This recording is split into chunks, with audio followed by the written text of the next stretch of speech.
என் லோகமாதா, அக்கிரமங்களை அழிக்க அவதாரம் எடுத்த அன்னையே, ஆதிபராசக்தி, நீ கெட்டவங்களை வாழ வைக்கிற, நல்லவங்களை அழிக்க. நாங்க உனக்கு என்ன கொடுமை செஞ்சோம்? என் குடும்பத்தை ஏன் அழிச்ச? உனக்கு தெரியாதா என் அப்பாவை பத்தி? தெய்வ தொண்டே உயர்ந்த தொண்டுன்னு உனக்கு பணி செய்தாரு. உன் காலடியே சரணம்னு பூஜித்தாரு. உன்னையே கதியில கடந்தாரு. அவரையே சாக விட்ட. ஒரு பாவம் அறியாத என்கிட்ட நீ ஏன் பிரிச்ச? அனாதையா நிக்கிற நான் கேட்கிற கேள்விக்கு பதில் சொல்லுமா? பதில் சொல்லு. என் அப்பாவை கொண்ட பாவிங்க யாருன்னு உனக்கு தெரியாதா? அவங்கள சிரிக்க வச்சுட்டு என் குடும்பத்தை ஏன் சீரழிச்சேன்? தேனுக்கு கொடுக்கிற விஷயம், பாம்புக்கு பல்லுல விஷயம், உன் தர்மகர்த்தாக்களுக்கு உடம்புல விஷயம்னு தெரிஞ்சோம் அவங்களை ஏன் விட்டு வச்சிருக்க?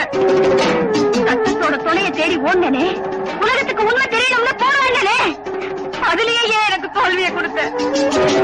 அரக்கர்களை அழிக்கத்தானே உன் கையில சூழாயிடும், அது ஏன் சும்மா இருக்கு? கொடுமைகளை ஒழிக்கத்தானே உன் கண்கள்ல தீப ஒளி, அது ஏன் அடங்கி கிடக்கு? சதிகளை முடிக்கத்தானே நீ அவதாரம் எடுத்த, அந்த கடமை ஏன் முடிஞ்சு கிடக்குது? கேள்வி கேட்க எனக்கு சக்தி கொடுத்த, ஆனா பதில் சொல்ல உனக்கு சக்தி இல்ல. ஏன் மௌனமா இருக்க? ஏன் தடையா இருக்க? பதில் சொல்லு, சொல்லுமா? நீ பேச மாட்டேன், நீ பேச வேண்டாம். நானே உன்னை பேச வைக்கிறேன். சீதை கிழச்ச கொடுமை இலங்கை எரிச்சது. பத்திர தெய்வம் கண்ணகி கிழச்ச துரோகம் அவரையே சாமலாக்குச்சு. எனக்கு கிழச்ச கொடுமை அவங்களை சும்மா விடாது. அந்த பாவிங்களை நானே என் கையால் அழிக்க போறேன். சட்டத்தை நம்புறேன். அது பணக்கார விட்டு படிக்கட்டா மாறிடுச்சு. ஊரார நம்புறேன். அவங்க எஜமா விட்டு எச்சேரையை தேடி ஓடிட்டாங்க. இப்போ நான் என்னையே நம்புறேன். இந்த தர்ம யுத்தத்துல எனக்கு எந்த ஆபத்து இருந்தாலும் கவலை இல்லை. நிக்க ஒரு அடியும் படுக்க 6 அடியும் கேட்கிற இந்த உடல் கடைசியில ஒரே ஒரு பிடி சாம்பல் தான். அவங்கள நான் நிச்சயமா அழிப்பேன். எங்க அப்பா நிரபராதி நிரூபிப்பேன். அப்பா, நீங்க நிரபராதின்னு நிரூபிக்க நான் நடத்தின போராட்டம் தோத்து போச்சு. பணத்துமர் பிடிச்ச அந்த பாவிங்க சட்டத்தை உடைச்சி தூள் தூள் ஆக்கிட்டாங்க. நீதியை குழி தோண்டி புதைச்சிட்டாங்க. தர்மம் அழிஞ்சு போச்சு. சத்தியம் செத்து போச்சு.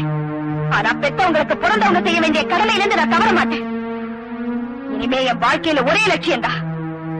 உங்களை கொன்ன அந்த பாவிங்களை பழி வாங்காம நான் சாக மாட்டேன். உங்க மேல ஆட.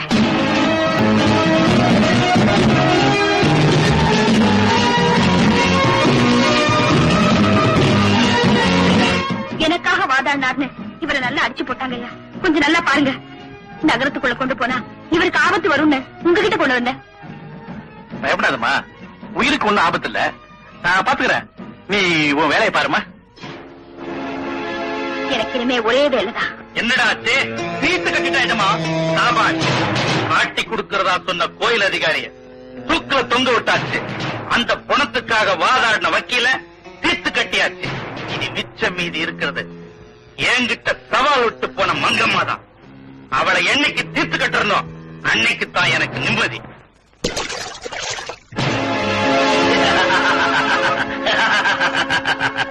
எங்களை ஏத்தா கேஸ் போட்ட உன்னை என்ன செய்யறப்பா? வெளியவாடி, வெளியவாடி.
மாட்டேன்.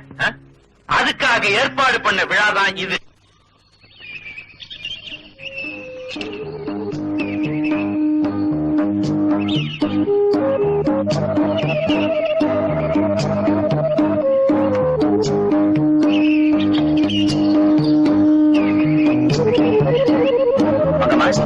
உன்னையே உன்னால கவனிச்சுக்க முடியல. எதுக்கா என் கூட சமப்படுற? இல்ல, இது என்னோட நன்றி கடன். எனக்காக வாதாடி உங்க 2 கண்களையும் பறி கொடுத்துட்டு நிக்கிறீங்களே, உங்களுக்கு நான் எப்படி கைமாறு செய்யறது? இதுவரைக்கும் நீ எனக்கு செஞ்ச உதவியே போதும். என்னை விட்டுடு, நான் எங்கேயாவது போறேன். எங்கேயாவது போய் அவங்க கண்ணில் சிக்கவா? இப்ப உங்க கண்களை தான் பறிச்சாங்க. நீங்க உயிரோட இருக்கீங்கிறத தெரிஞ்சா உங்களை மட்டும் இல்ல, என்னைக்காவது ஒரு நாள் நீங்க திரும்பி வருவீங்கிற நம்பிக்கையோட இருக்கிற உங்க குடும்பத்தையே அழிச்சிருவாங்க. இதையே திருப்பி திருப்பி பேசாதீங்க. நீங்க இங்கதான் இருக்கணும். எனக்கு யோசனை சொல்லித்தான் ஆகணும். சரி, குருக்கள் மகன் கணேச பாத்தியா? ஏதாவது சொன்னானா? பிராமண குடும்பத்துல பிறந்து காலோட பிச்சைக்கார மாதிரி கோவில் வாசல்ல சுத்திக்கிட்டு இருப்பான். ஏதாவது செய்தி கிடைக்குமான்னு. அப்பாவையும் கொன்னு ஏன்னு கேட்க போன தன் காலையை வெட்டின அந்த பாவிங்களை பழி வாங்கணுங்கிற பெரிய அவனுக்கு. அதனாலதான் அந்த அக்கிரமக்காரங்களை பத்தி அப்பப்ப நமக்கு செய்தி கொடுத்துட்டு இருக்கிறான். ஆமா, நானும் பார்த்து ரொம்ப நாள் ஆச்சு. போயிட்டு வந்துடுறேன். நல்ல தம்பி, உண்டியல உடைச்சாலே உன் முகத்துல ராஜக்கலை வந்துருதியா? பாயா மைனரு எடுத்து முடிச்சுதான் எண்ணி வைக்க போயிட்டியா? ஏயா உங்களை மாதிரியே நினைச்சியா? கூடுவாஞ்சேரிக்கும் கும்பலாஞ்சேவடிக்கும் காசு கிடைச்சவனா போறானா? வெளியே எந்த ஊருக்கு போறான்னு அப்படியே காத்தாட மனசு கூத்தாட யோசிச்சுக்கிட்டு இருந்தேன். ஓ, ஊரு துட்டு தானே, காத்த ஆடுவ கூத்த ஆடுவ. என்னைக்கு சொந்தமா சம்பாதிச்சோம். ஊரு பணம் பூரா நம்ம பணம் தானே. ஊரு பணம் இல்லையா, உண்டியல் பணம். உண்டியல உடைச்சா போதும், மைனர் உடனே புறத்துவாரு. பங்குல ஏதாவது குறைஞ்சு சைடுல இருக்க எலும்பு காணா போயிடும். ஏயா, இங்கதான் ஊர்ல இருக்கிற சாராய கடையெல்லாம் உன் கண்ட்ரோல்ல இருக்குது. இப்ப எந்த ஊருக்கு போறதா உத்தேசம்? ஊட்டியா, பம்பாயா, கல்கத்தாவா, பெங்களூரா? பம்பாயில 10 மாடி கட்டடம் கட்டியாச்சு. ஊட்டியில காபி கொட்டை எஸ்டேட்ல இருந்து காபி டிகாசனா கொட்டுது. கொடைக்கானல்ல பால் கொட்டுது. 2 சேர்ந்து காபி கொட்ட வேண்டியதுதான். அப்ப சக்கரைக்கு என்ன பண்ண போற? நல்லா கேட்ட. அதுக்காகத்தான் சக்கரால கட்டுறதுக்காக கொடைக்கானல்ல இடம் தேடி இப்ப போய்கிட்டே இருக்கேன். அப்படியே பழைய குட்டிங்களோட கொஞ்சம் கொலாவிட்டு வர போறேன். புறப்புறேன்.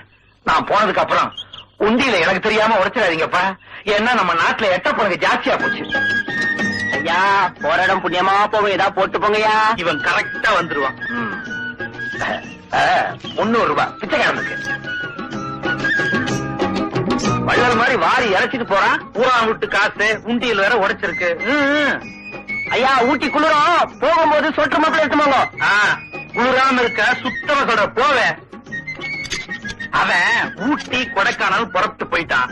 இப்ப காஷ்மீர்ல ஐஸ் சீசன், நைஸா இருக்கும். வரட்டுமா? அவ கொடைக்கானல் போறீங்களா, இவ காஷ்மீர் போறீங்களா?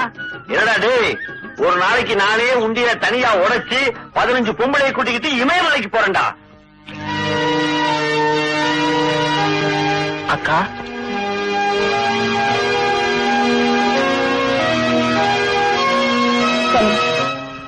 உனக்கு எத்தனை தடவை சொல்றது?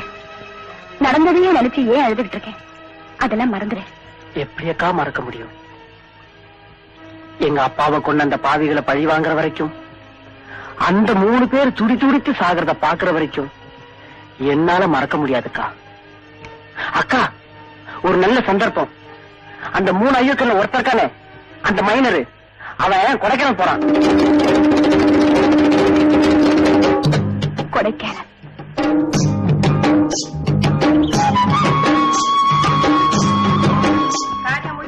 காசை வெட்டுறது என்னையா சொல்லாவற?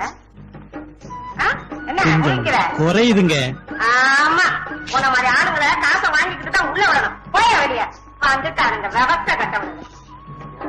வந்த உடனே வரவேற்பு தெரியல. நம்மள இல்லைங்க, அங்க பாருங்க. ஐயோ மைனரு, வாங்க வாங்க உட்காருங்க. என்ன கண்ணாபாய், சௌக்கியமா?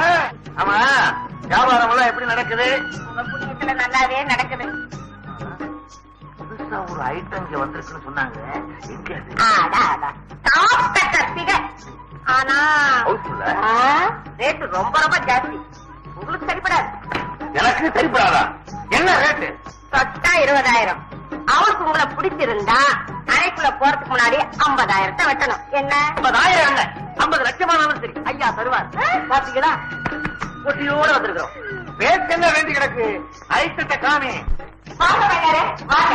இதுதான் என்னோட புது ஐட்டம். பம்பாய் பாமா. மாமா ஓ மாமா வந்திருக்கோம். பின்னாலே ஒரு அழகா இருக்கு. என்ன சிகப்பு என்ன சிகப்பு. பிரம்மா இதை படைக்கும் போது ஆப்பிள தின்னுட்டே படைச்சிருப்பாரு போது. குடிச்சு இருக்கா 50,000 வெட்டுங்க. 50,000 நான் ஒரு வாரத்துக்கு சிகரெட் கொடுக்குறேன். ஏய் பொத்திய குடுறா தேவையான எடுத்துட்டோம்.